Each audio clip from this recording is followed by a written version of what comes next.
بسم الله. السلام عليكم ورحمة الله وبركاته. زر جرتو المان رومو كانت الدنيا ترقمتن جرى الحمد لله.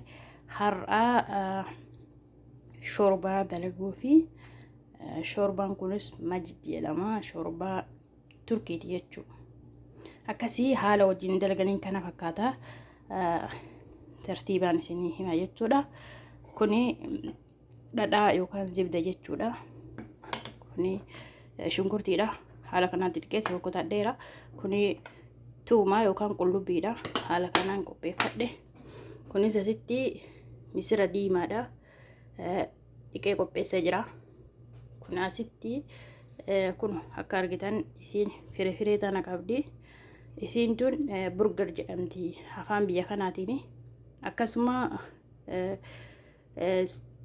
salaxatti illee hin godhamti jechuudha. Kana fakkaata burger maqaan isii kun ammoo rooza mistiriiti rooza gaggabaabduu jechuudha. Dhiqee qopheeffadhe hunda isaatu amma karaa hojjechuu itti deemna. Asitti naqadhaa jechuudha. Distitti dhadhaa kana distitti naqadhaa. Eega dhadhaa itti naqee booda shunkurtitti naqaa. Eega shunkurtitti naqee booda ammas waliin gahee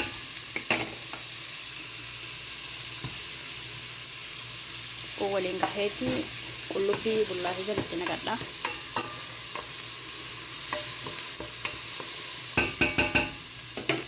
Haala kanaan yeroo kana godhee booda xiqqoo haa turu. Akkanatti eega shunkurtiin fi qullubbiin dhadhaa wajjin haala kanaan bilchaatee booda rooza dhiqadheetu itti naqaa. Ammas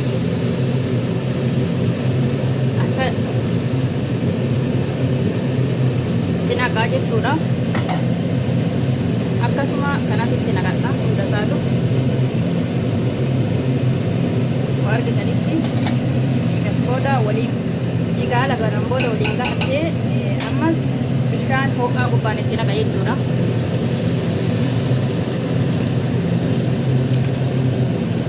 Bishaan ho'aa haala kanaan itti naqa.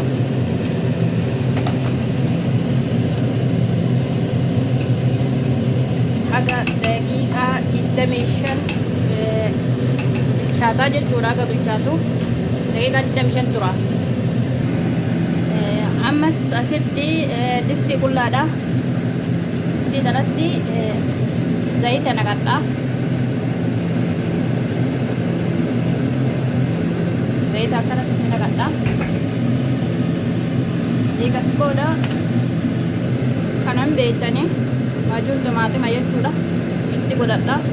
Haga maankaa tokko ta'utti godhachuu dandeessanii jechuun akka fedha keessaniiti.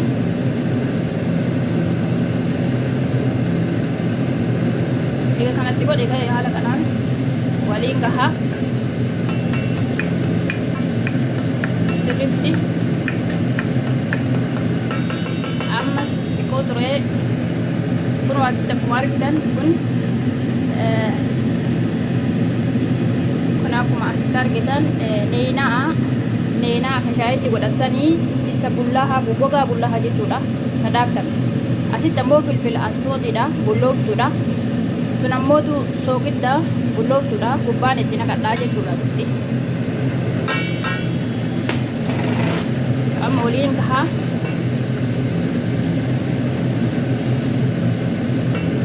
akkanatti waliin gahadhaa. Eega akkanatti waliin gahee gubbarraan ammallee kun daakuudha. Daakuu bullaahaa adii jechuudha. Waan xiqqishuu wayii buufadhee maankaa lamaan keetti asitti naqadha. Waliin gahaa jechuudha. Ammallee haala kanaan waliin gahee xiqqoo bishaan ho'aa gubbaan itti naqa. Kun bishaan ho'aa gubbarraan itti naqaa jechuudha. Haala kanaan bishaan ho'aa itti naqee jira. Waliin gahaa sirriitti waliin gahaa jechuudha. Kunoo haala kanaan jechuudha. Waliin gahee haala kanaan bilchaatee jira. Kunoo akkuma argitan bifti isaas kana fakkaata. haala kanaan xumurame jechuudha. Achi booda jechuudha kun akkitan bilchaatee jira. Asitti illee salsaan isaa bilchaatee jira. Salsaa kana asitti naqatan jechuudha. Eega gahee amma gahee jira shorbaan kiyya waan itti naqadha qubatti dalageessan jechuudha. Waliin gaha jechuudha. Haala kanaan jechuudha. Kana fakkaata shorbaan guyyaarra haala kanaan dalagama. Kuni shorbaa turkiiti jechuudha. Machi jedhama maqaan isaa. Haalli itti dalagamu kana fakkaata jechuudha. Yoo isinitti tole sabiskaabi godha, sheeris godha, akkasuma laayikis godha jedha. Seenaa waa ijoolleerraa barra waa ijoollee kan naamsanii akkuma duraanii jechuudha. Akkasii galatooma bakkuma jirtanitti nagaa hannaa jiraadha. Assalaamu alaikum warahmatullaahi wabarakaatuh. Akkuma argitan kun dhuma isaa kana fakkaata. Kana fakkaata jechuudha dhuma isaa. Ani kijjeetiin isinitti agarsiisuuf malee kun haalli isaa yabbinna kana qaba. Kana fakkaata gubbarraan loobii itti cuuffattanii haala kanaan eega loobii itti cuuffattanii kana gahaa jechuudha. Inni uddan jechuudha. Kana fakkaata shorbaan guyyaarraa dalagee isinitti tola jedhan abdii qaba inshaallah. Bakkuma jirtanitti nagaan jiraadha.